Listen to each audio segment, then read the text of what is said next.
Thanks for recording in progress. I'm sorry, I do not recognize the number. Hey, that really did sound a bit like that, didn't it? I have not noticed. Oh boy, this thing is feeling a lot tippier than times past. Huh. No, it's right. I got it wrong. Oh yeah, we are. We are totally late, but only 6 minutes late. So we got that going, which is we could be later. Oh man, this did I used to have it here? I don't know. I feel like my background is all messed up. Then again, I used to have a tapestry behind me, so it's now I'm just I got white behind me. It's not really. It's kind of tough to look at a little bit. Yeah. So we are in Job chapter 38, verse 31. The coffee's on. Janice, David, you guys like to have some coffee? Maybe. All right. We are presently joined live and in person by Deaconess Intern Alicia Benning getting the coffee. It was a nice smile, but the camera didn't catch it. That is, you hear Janice Miller doing a little chuckle here, and these alerts are just now working. Let's see, Mike Frazier is here, David Miller is here. So we are a hearty bunch, and again, Job chapter 38. Last time we were together was 2 weeks ago, and I had the foolhardy hope of getting through the first half of Yahweh's speech to Job. He's got 4 chapters I was hoping to get through. We are now joined online. Mitch Patry has made it in. We finally stopped being all alone there. Welcome in, sir. Hello. Coffee. All right. And we are recording this for posterity's sake. So if you're catching up on this, I don't know how many weeks, months, days later, we are picking back up with chapter 38, verse 31, in which we get onto the cosmos. So we have been up to this point in chapter 38, weather systems and the like, the seas, so on. Now he invites us to lift our eyes up to the cosmos, and we get can you bind the chains of the Pleiades? Can you loosen Orion's belt? Which really shouldn't be all that interesting. But then, years and years later, we get much better telescopes, and we find out that sure enough, if the Pleiades aren't already going apart, so they're moving apart from one another. The stars that make up the Pleiades, I think I'm saying this right, they're moving apart. And so when the Lord here in Job says, can you bind the chains of Pleiades, is giving that hint that when you guys can finally see that far and can figure out about astronomical measurements and the like, you're going to find out that the Pleiades are trying to get away from each other. And I have them bound in chains. Can you do that? No, I can't. And what do you know? He also says, can you loosen Orion's belt? Well, sure enough, if you wouldn't find out, once you can able to see that far and do astronomical measurements, Orion's belt, the stars that make that up, getting closer to each other. So, they are already doing that. And he is saying, look, I've put those forces in motion. And is that something you even know about? No. But, give yourself a couple thousand years after this is written, you'll figure it out. I don't have my Hebrew in front of me, my dear lady, so I don't know, but it's pretty well the case in every English translation that they're called Pleiades and Orion's belt, and those are, constellations from a long, long ago. We've never bothered renaming the constellations since they first got named, pretty much when men started stargazing. So there we go.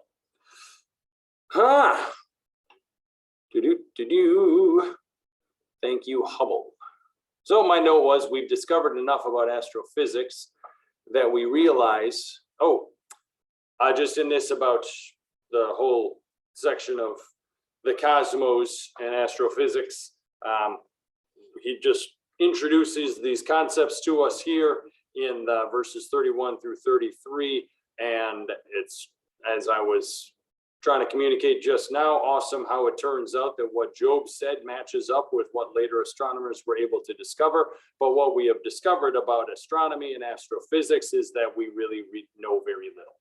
So the Lord's point here continues to stand. Can you do all this? We're frankly having a hard enough time trying to wrap our heads around it. Thank you very much. So in verse 36, who gives the ibis wisdom or gives the rooster understanding? What was I got this. I just feel like I got that translated differently. Yeah, okay. So that's your 2011 NIV. You guys have the 74 NIV. Could you read for me chapter 38, verse 36? Janice, can I impose on you? Who endowed the heart with wisdom or gave understanding to the mind? Right. Obviously, the 2011 translation decided to stick with the animal features here and went with who gives the ibis wisdom and gives the rooster understanding. But we've got this other translation, and that brings to mind the older translation. Who endowed the heart with wisdom or gave understanding to the mind is a fascinating philosophical problem that people are still just like getting their fingers or getting their toes into that water about what makes a brain a mind. You know, where do you make that switch from just pure physical things to the mind being obviously something more than physical? So who gives wisdom to the mind, or understanding to the mind, just touches on that, what is for many people an absolutely fascinating line of thought and inquiry. I think it's interesting too that he alludes to the heart. Mm-hmm. The heart is a organ. Right, the heart not being a thinking organ. But let it be known, my dear Janice, that the heart is oftentimes the seat of the intellect in other cultures. Now, we, of course, in our westernized English culture, when you translate heart in the Bible, kind of be careful with that, because more frequently it's functioning as with your heart. So that's your knowledge, the seat of your intellect.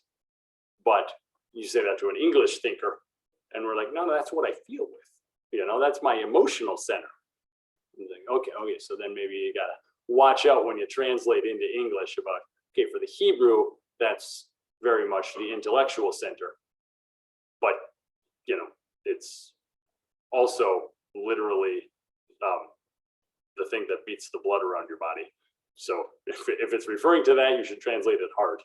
But if you translate it heart and it's talking about how it thinks and knows, then you got to recognize that the way the Hebrews understand anatomy and the way English people understand anatomy are a little bit different. But if they ever mention spleen in Hebrew, that's when you know, okay, we're talking about the feeling. The way we talk about our heart, the Hebrews talked about the spleen. All right, starting in verse 38, 39, we finally go on to the animals. For the most part, the subjects are going to be wild animals that get along fine without being domesticated. So you're going to notice that through the next section here. God then implying for Job and us that he's watching and caring for these animals who really, from a human perspective, don't need watching and looking out for, because all efforts to domesticate them go really poorly. So the Lord points out, no, all those animals that you otherwise think of as like, well, their ways are beyond ours, we can't domesticate them. Do you know exactly what they're up to? I got to tell you, I know exactly what they're up to. So I am watching and caring out for these beasts that otherwise would be harmed if humans tried to intervene.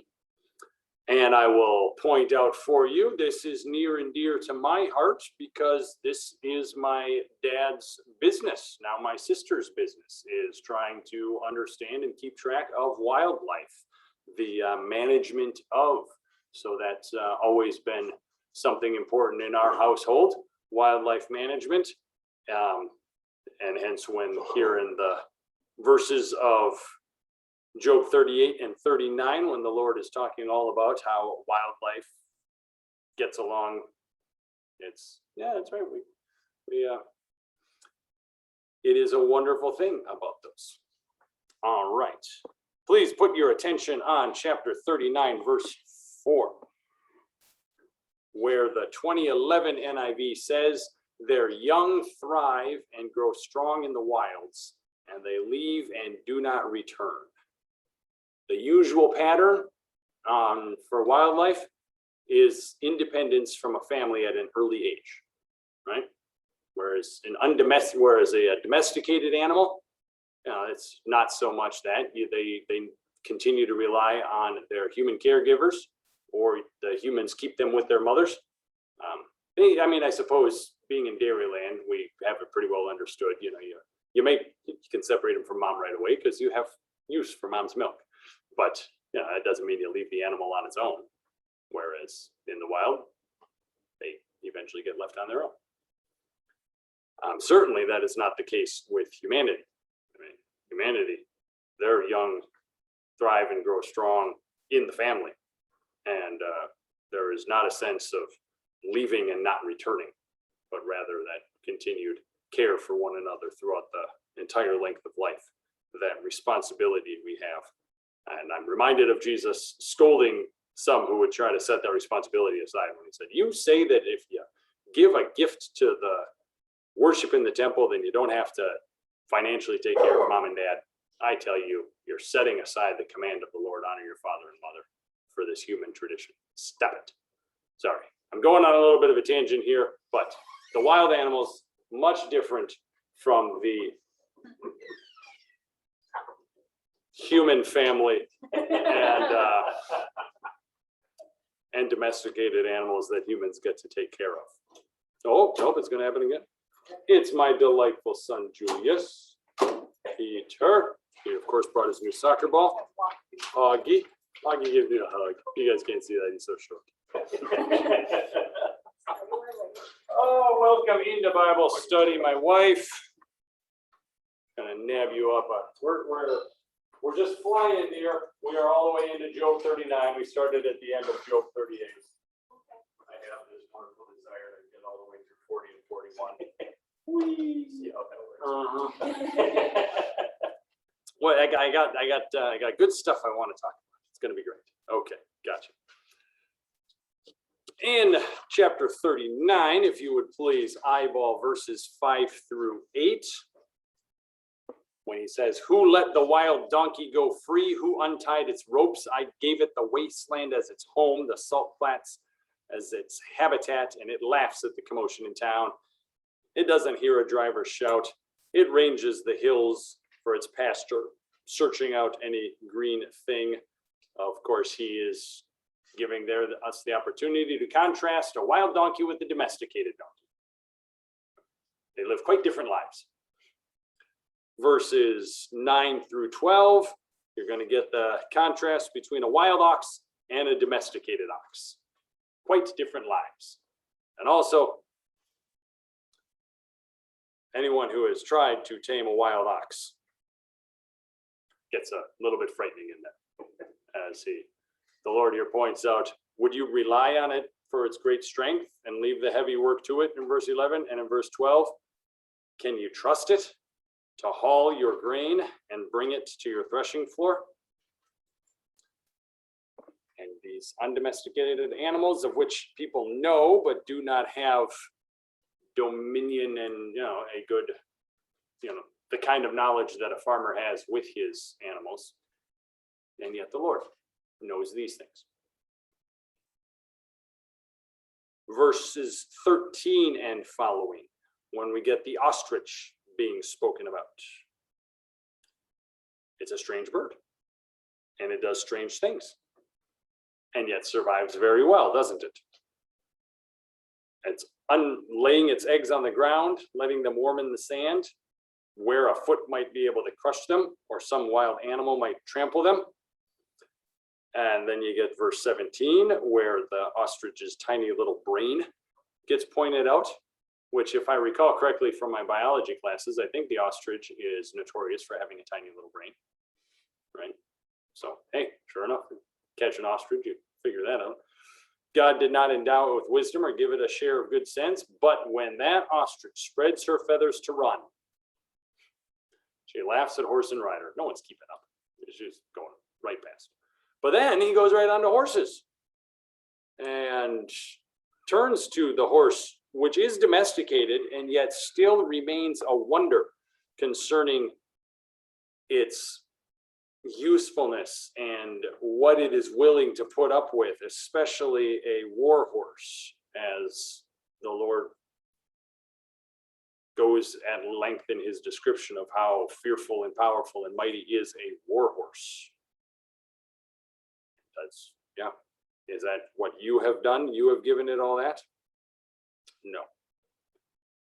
And almost to the end of the Lord's first speech, starting in verse 26, we get the birds of prey being spoken of. And as they are on the edge of sight, they're on the edge of human wisdom as well, the knowledge of men, and hence stand in a good representation for the Lord to point out his knowledge of things that men barely know about. That hawk far off, which you perhaps know, does all of these dwellings on cliffs where you can't really get at it, and giving its feasts of blood and carrion to its young ones, and you see them gathered around where are the slain. You guys know this much about these hawks, and I, the Lord, know them intimately and well. Finally here, though, in the first part of the speeches of Yahweh, chapter 40, you get a bookend question in chapter 40, verse 2, which asks, will the one who contends with the Almighty correct him? Let him who accuses God answer him. And please keep a thumb there and go back to chapter 38, verse 2 also.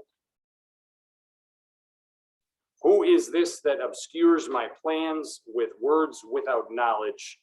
Brace yourself like a man. I will question you. You shall answer me.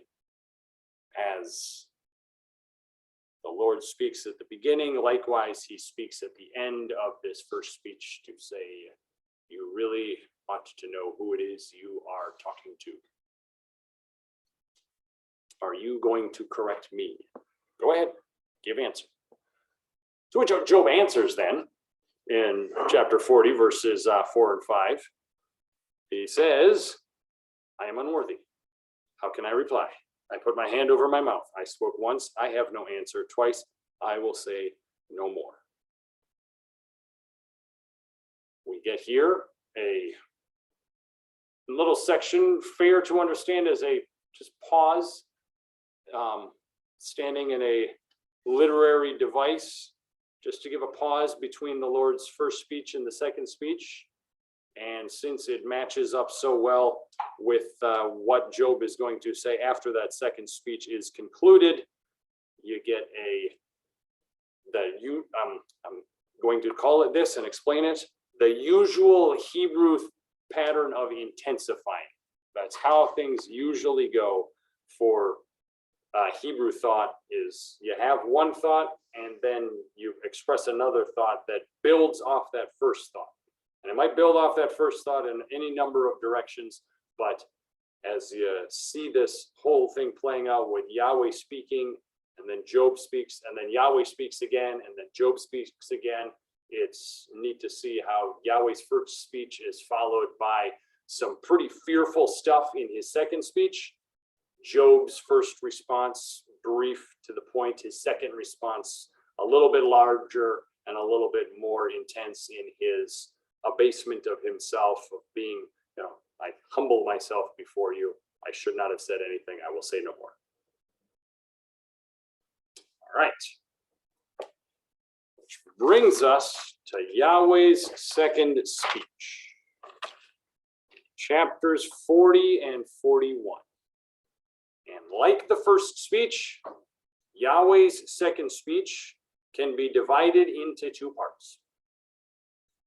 The first part is much briefer, and here God challenges Job to go ahead and defeat evil.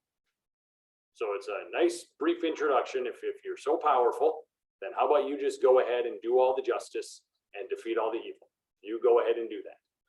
And then the second part, the much longer part, is Job getting challenged again, this time to control the greatest of the land and sea beasts that exist. There you go. So in the first place, control evil. Can you even control the great big animals that there are? Part one, part two. To point out a major scriptural theme that can be seen then in these speeches, the connection between can you control the forces of evil and do justice and defeat the forces of evil? Can you control the great beasts of the land and sea? You see a connection that is commonly done in scripture, and that is God created all these things. And so he alone is able to redeem what is broken in his creation. Because God is creator, he is able to be redeemer. And as you see that connection in other parts of scripture, and then you come to this part in Job, him pointing out the great sea beasts and the great land beasts and everything before that when he was talking about the creation both terrestrially with the weather and the seas and the animals then, and extraterrestrially with the cosmos and the stars conversation. He's pointing out, I am in control as creator. So therefore, the implication, I am in control as redeemer. I am the one who is going to do justice. God's ability to defeat evil and redeem his creation is because of his ability to create. And you see that in how he is mindful of and in control of all what he made. So God's argument here, as he challenges Job in the first place to defeat evil and do justice, and then in the second place to go ahead and defeat Behemoth and Leviathan, Job is eventually forced to give answer, no. So the implication, I can't do those things. Hence the Lord says, good, I'm glad you know that. And then implies, who's going to? Welcome in, Wilhelmina. We are getting close to reading Yahweh's second speech here in chapter 40 and 41. Now then, though, as we have established that God is pushing Job to acknowledge there are some things that must be left for God to do, let's turn the attention before we charge into these words, Behemoth and Leviathan, which in the 1974 New International Version first starts in verse 15 of chapter 40. Look at the Behemoth. Does you guys say that one? All right, good. I'm intrigued. My 1974 translation does not capitalize it. Does your guys capitalize Behemoth in verse 15? In the 2011 version, they went ahead and capitalized Behemoth. And then you see the word Leviathan in chapter 41, verse 1. Similar thing. Leviathan does not get capitalized in the 1974 version, but does in the 2011 version. It's your guys' printings also showing that. 41 verse 1, Leviathan. All right. What is going on with Behemoth and Leviathan? Well, I'll get right to the point. Dinosaur and dragon are fine answers, and probably the best ones that we have got. In the bottom here, though. First one. Can't find it now. Anyway, it says hippopotamus or elephant on Yes, that's sloppy work. top. Yep.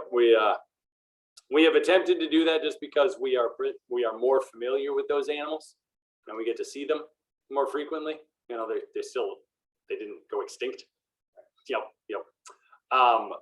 But yeah, I do say the word dragon there with some attempt at being a little shocking there, because dragons, they're not just part of one culture's, ancient storytelling. Dragons feature across the globe in culture storytelling as those ancient beasts. When you think dragon, every culture thinks, yeah, long ago there were dragons. But, now there aren't. It's almost like a bunch of animals go extinct. Wow, isn't that bizarre? Not really, that's also a part of our common experience, animals going extinct. All right, so we'll get more into that. But again, dinosaur and dragon just end up being in my opinion here, the best answers. But we can be even more certain is that these animals, notice how they are described in such matter-of-fact language in chapters 40 and 41. With the same kind of language that the animals described in chapters 38 and 39 get described. So as you're reading through this, you don't get a significant shift in language between lions, horses, donkeys, and the like, of which you're like, oh yeah, ostriches, good. They're spoken about in the same way that Behemoth and Leviathan get spoken about. You're like, oh, all right. So again, straightforward, matter-of-fact, descriptive language. And that puts the hearer in mind of these are real animals. And furthermore, you can be certain of, since these are such monstrous and enormous animals, that they can easily be understood in anyone's mind as uncontrollable, as just outside of our power to defeat. And so a monstrous force such as evil and injustice, if we have a hard time mastering these great big animals that have such characteristics, how could we possibly hope to master the big forces of evil? So we have a hard time getting on board with assigning Behemoth and Leviathan places in the same way we would put Cerberus, the three-headed dog, or Hydra, the 10-headed monster of ancient Greek mythology. We've got a hard time getting on board with doing that to Behemoth and Leviathan, just saying this is just ancient Hebrew mythology, because of the continuity of the text, primarily. Just, again, that you don't get a switch that says, now we're talking about stuff that is unreal. Manir? Fantasy. Yeah. It does, it doesn't switch to fantastic language. It stays in the realms of, this is kind of normal stuff. It's not like they're kind of the other fantastic stuff. Also, we have a hard time getting on board with assigning Behemoth and Leviathan to mythology because archaeological evidence. And as I was alluding to just a moment ago, extra biblical cultural records. These kinds of creatures are just recorded kind of all over the place in humans' cultures and historical records.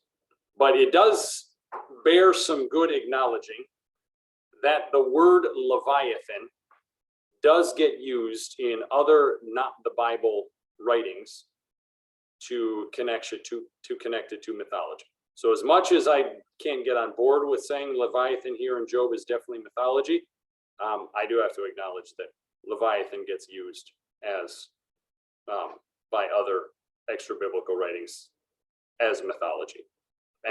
But the deal is that might just be someone who wanted to write some mythology, knew that this word Leviathan was in the Bible, and so they grabbed hold of it and used it that way. Like it was in the Bible first this way, and then they're like, yeah, but you can use that great big giant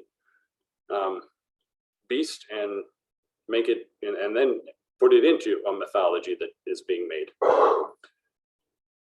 The descriptions given, again, so monstrous, so terrifying, that it does lend itself to the monstrous, terrifying work of devilish power.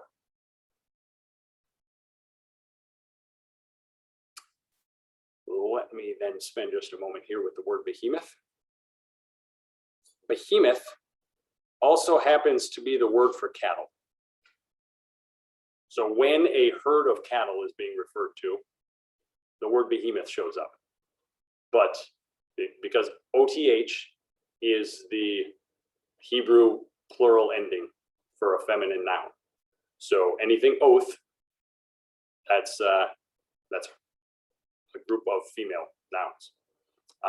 So when it's talking about a herd of cattle, then it would say the word behemoth. In the context there, that's pretty obvious. Since the context here is obviously in reference to one animal, a common feature of your ancient language of Hebrew is that if it wants to talk about something as big, it will make it plural. And that would lead us to that would lend itself to that metaphysical understanding of something that is beastly and brutish and powerful. Like just, and we see that kind of stuff happening with our cattle. So what God is doing here, after he challenges Job to control evil and do justice, is he then lifts Job's eyes up to the largest, most powerful, most brutish, most fierce animals. So he's done this progression from the lions and the ravens in chapter 38 when he first started talking to animals. And he ended that in chapter 39 with the horses, which were wonderful for their skill in warfare. But now he gets on to Behemoth, Leviathan, things that are the largest, fiercest, brutish, powerful animals. And hence in that way, you see the speeches that God has been speaking to Job tying together. All right, that was the lengthy introduction. Don't have much else to say, so let's just hear it. Unless, of course, we've got a question or comment from the crowd.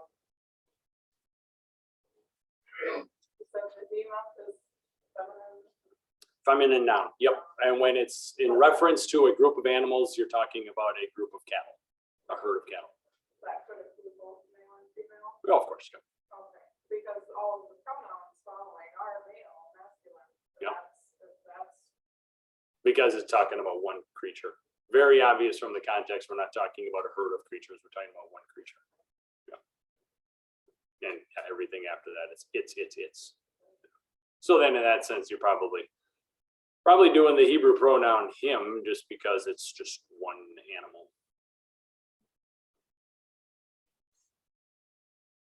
All right.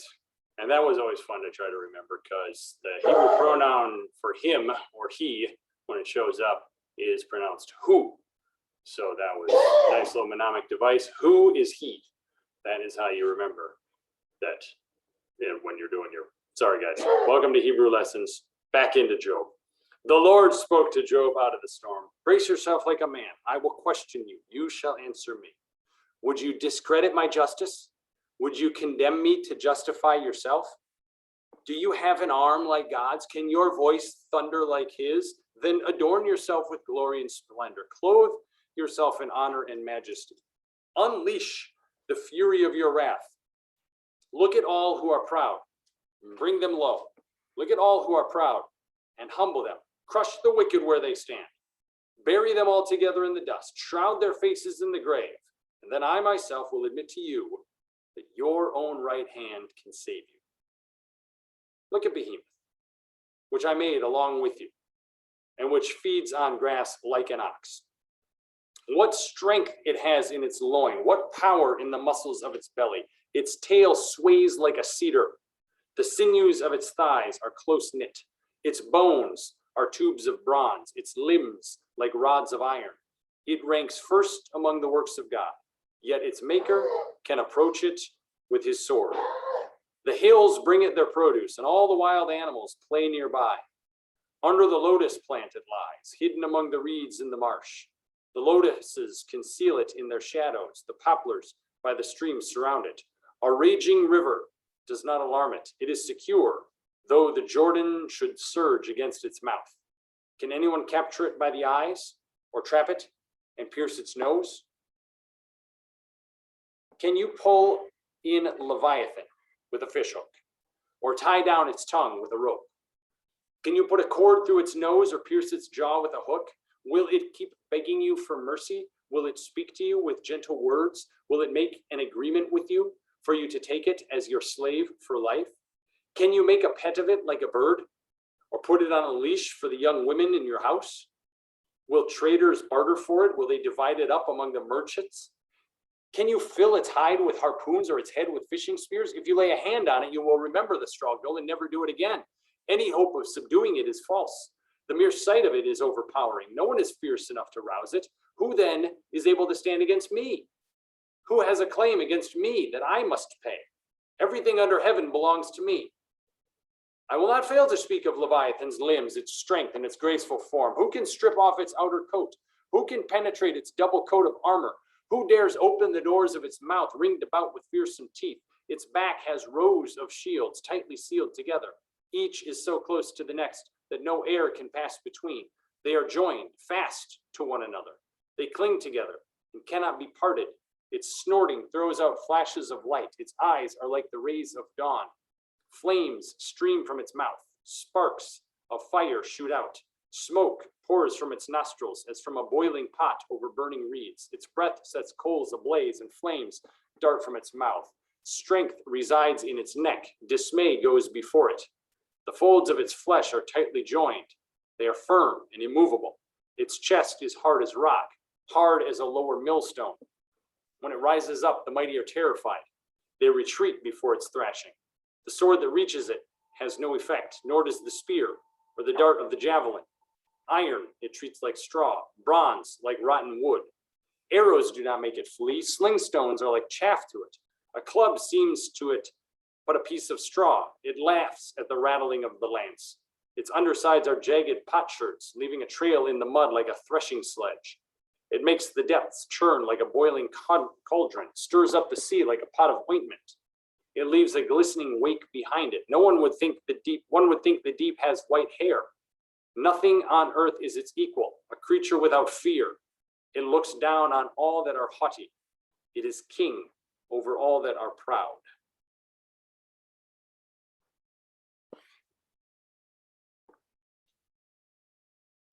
I got stuff to say. You guys got anything to say? Sure sounds like a dragon. Please point your eyes at chapter 40, verse 19. Talking about Behemoth, ranks first among the works of God, yet its maker can approach it with his sword. Ranks first is a nice poetic reference to its greatness. It's just top of the pile, guys. Verse 20, the hill brings it their produce, and all the wild animals play nearby. Fits pretty well with us talking about a plant-eating dinosaur, as what's going to come on later. Problem with hippopotamus and elephant there is the explanation concerning its tail. Yeah, it's a hard time to get on board with saying all of this is in reference to an elephant or a hippopotamus, given its, I guess primarily its tail. The lotus and hiding in the reeds, that might do it for a hippo. They do love the rivers and all of that. Yeah. All right, verses 40 or chapter 41. We're going to go over time just a little bit here. Take your eyes and please point them at verses 5 and 6. Love this. Can you make it a pet like a bird? Or put it on a leash for the young women in your house, for your girls to play with? Will traders barter for it?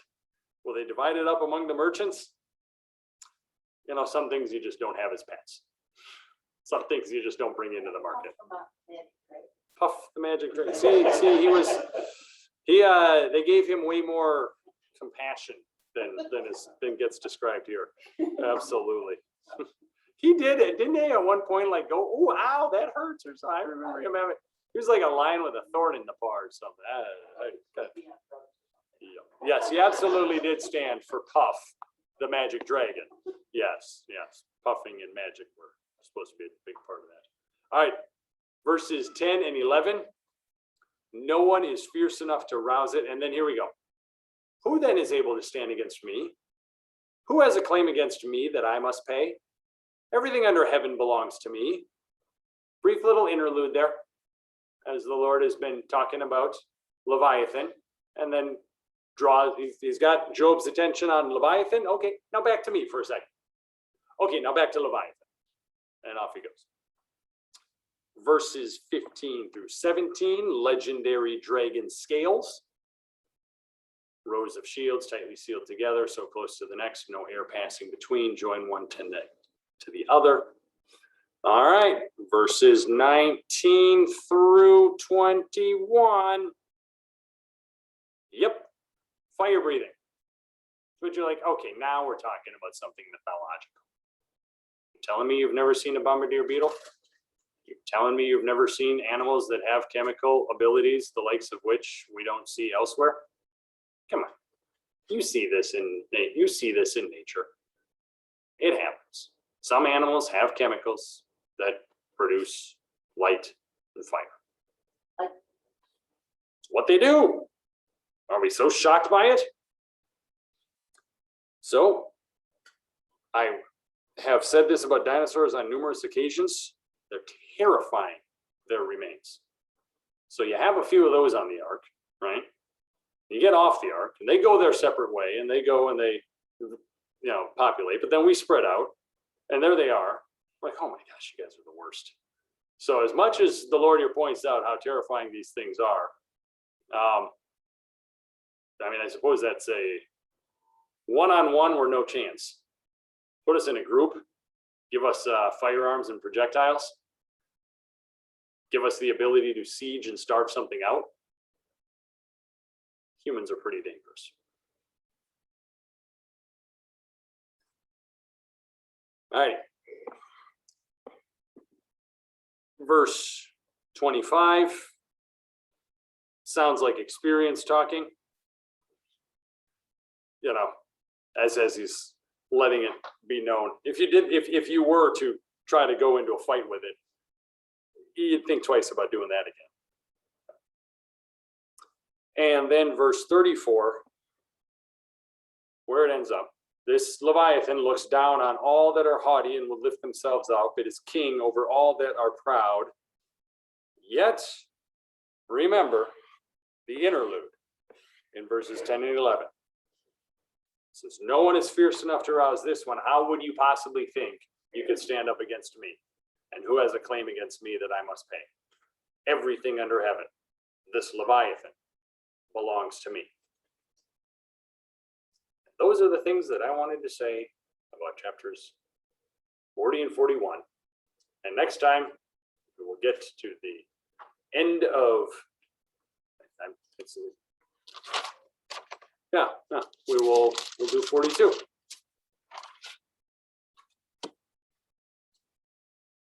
we will go through all this about animals to prove to Job that he's in charge. It goes through all of this about animals to prove to Job that he's in charge, trying to challenge Job to think about just how much control do you exactly have, Job? And once again, implying on him, if you're going to have to be forced to answer that you don't have much, then you're going to need someone to have much. And I love that section then. Can you do justice? Can you defeat evil? Well, if you can't even control these things, and yet here I can, you're going to have to trust me to do that. Which, sneak peek, that's exactly what God does in chapter 42. All righty. Second service is coming right up. I bid you all adieu. Have a good day.